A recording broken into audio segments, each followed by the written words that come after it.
Bonjour à tous, je m'appelle Chen Yanli, fondatrice de FEIDA Consulting, dédiée aux affaires franco-chinoises et auteur du livre Réussir sur le marché chinois aux éditions Erol.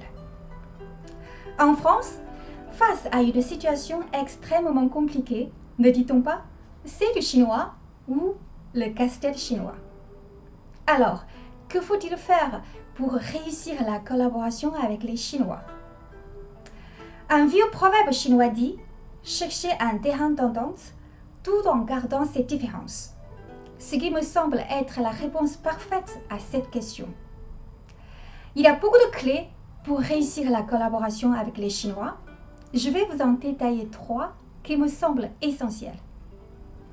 La première clé, la compréhension mutuelle. C'est-à-dire qu'il faut essayer de comprendre son interlocuteur sans préjugés et ce dans les deux sens. Derrière toute chose existante, il y a toujours une explication. Il n'y a pas forcément de mieux ou de moins bien si les choses sont différentes. Ce qui est difficile est que nous avons toujours tendance à évaluer quelqu'un d'une autre culture avec nos propres valeurs ou critères, sans forcément en prendre conscience. Se mettre à la place de l'autre demande donc beaucoup d'efforts. Je prends un exemple. En France, la gare pour une même destination reste toujours la même, tandis qu'en Chine, la gare pour une même destination peut varier selon l'heure de départ. Le voyageur peut ainsi choisir une gare à proximité et ajuster son heure de départ. Les deux logiques sont différentes, mais aucune n'est meilleure que l'autre. Un autre exemple. Dans la culture chinoise, nous valorisons beaucoup le juste milieu. Comme le dit une citation chinoise, « Plus est égal à moins ». En fait, toute chose ou toute personne n'a pas que des qualités ou que des défauts, il faut toujours regarder les deux côtés, comme le yin et le yang. Les Français, quant à eux, ont plutôt un fort esprit critique, avec une grande capacité à trouver des défauts ou des choses imparfaites dans tout ce qu'ils voient. La deuxième clé, le guanxi, l'équivalent de la connexion ou du réseautage. Globalement, les Chinois attachent une grande importance aux liens affectifs, encore plus que les Français qui gardent quand même une certaine indépendance dans leur réseau, même avec leurs proches. Alors, que faut-il faire concrètement pour construire et entretenir de bonnes relations avec les Chinois? Tout d'abord, il faut savoir les apprécier. Car si vous détestez les Chinois, il faut oublier l'idée d'une bonne relation. Ensuite, il faut devenir plus ou moins ami avec les Chinois pour collaborer ou faire des affaires ensemble.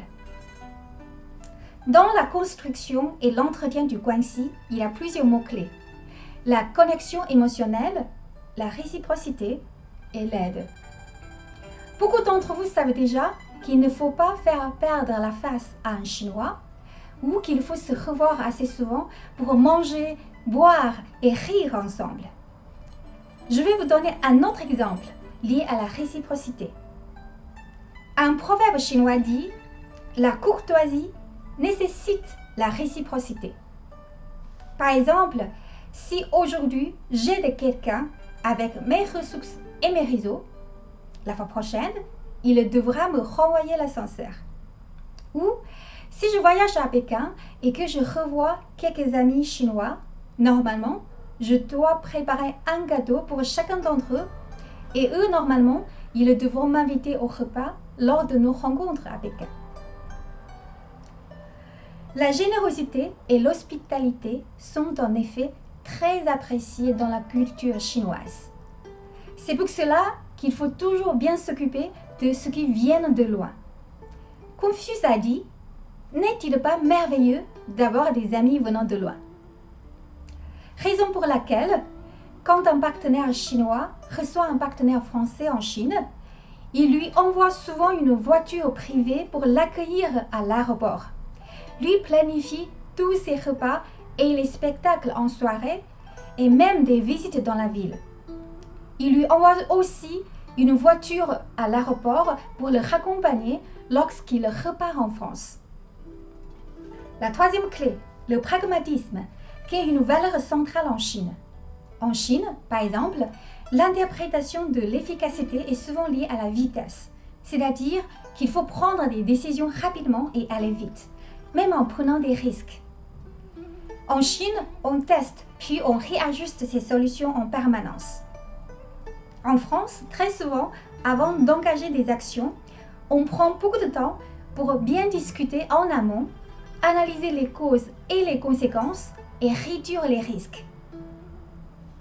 L'idéal serait de trouver un juste milieu entre les deux styles, tout en restant flexible et réactif face aux Chinois.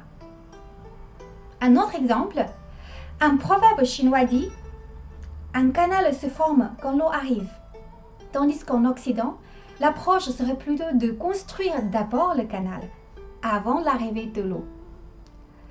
Alors que je gérais un projet de partenariat international entre un grand groupe français et un grand groupe chinois, on devait faire signer un contrat local entre les entités des deux parties afin de permettre aux partenaires français de passer des commandes localement. L'équipe de projet central a eu beaucoup de difficultés à convaincre une partie des entités locales du partenaire chinois de signer ces contrats. Car dans l'esprit des Chinois, puisqu'il n'y avait pas encore eu d'affaires, cela ne servait pas à grand-chose de signer ces contrats en amont.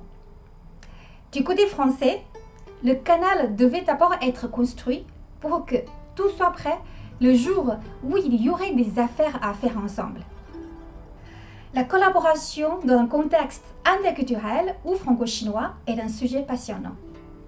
Pour ceux qui souhaitent approfondir leurs connaissances sur ce sujet, je donne des sessions de webinaires, des formations ou du coaching sur mesure. Je vous remercie pour votre attention et vous souhaite à tous une très bonne journée. À très bientôt.